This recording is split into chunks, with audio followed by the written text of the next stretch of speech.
وحدت اسلامی کی بات جو ہمارے ہاں اس وقت بہت ضرورت ہے، اور اس میں ظاہر ہے آپ اپنا تجربہ بھی بتائیں گے۔ میں نے پہلے بھی کہا کہ لوگ کہتے ہیں کہ علماء اور مسلمان اکٹھے نہیں ہوتے، لیکن آپ دو علماء کی صورت میں اور دیگر جو ملی یکجہتی کونسل کے علماء ہیں ان کی صورت میں تو آپ نے اس خواب کو کم از کم آرگنائزیشنل لیول پہ شرمندہ تعبیر کر دیا۔ وحدت امت یعنی مسلمانوں کے اندر جو تصور حضور نے پیش کیا وہ دنیا کے کسی مذہب کے اندر ہمیں نہیں ملتا۔ یعنی رنگ، نسل، قبیلے اور علاقے کے تمام امتیازات کو ختم کر دیا اور ایک تصور دیا انما المؤمنون اخوہ، کہ جو کلمہ پڑھ لے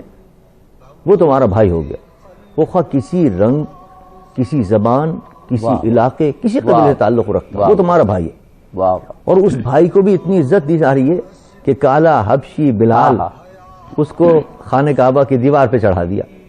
اس لیے کہ ہمارا بھائی ہو گیا وہ، اور اس نے کلمہ پڑھ لیا، اس کا یہ مقام ہو گیا۔ خوبصورت بات کیا۔ اور سگا رشتہ دار خونی ابو لہب، ابو جہل، اس کو دھتکار دیا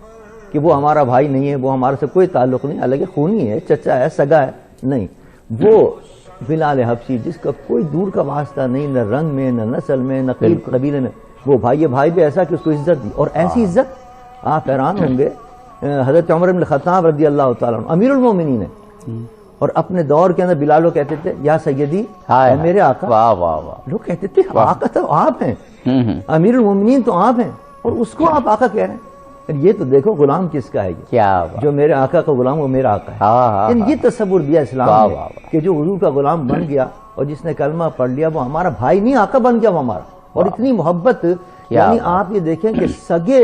رشتہ داروں میں وہ محبت نہیں ہوتی جو اسلامی اخوت کے اندر محبت ہوتی ہے، اور جو حضور اکرم صلی اللہ علیہ وسلم نے یہ پیغام دیا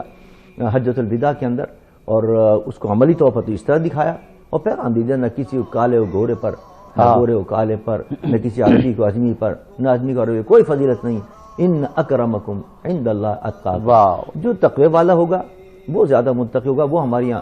افضل و اعلیٰ ہوگا، ورنہ نہ رنگ اور نسل، نہ قبیلہ، کسی بنیاد پر کوئی فضیلت نہیں۔ بہت بڑی بات، بہت بڑی تصور جو اسلام نے دیا ہے وہ آپ کو کہیں نہیں ملے گا۔ حتیٰ کہ اس کا اقرار کرتے ہیں ہندو بھی، وہ کہتے ہیں ہماری ذات پات کا جو مسئلہ ہے، یعنی نیچے والی ذات والی، وہ آپ کے پاس نہیں بیٹھ سکتی،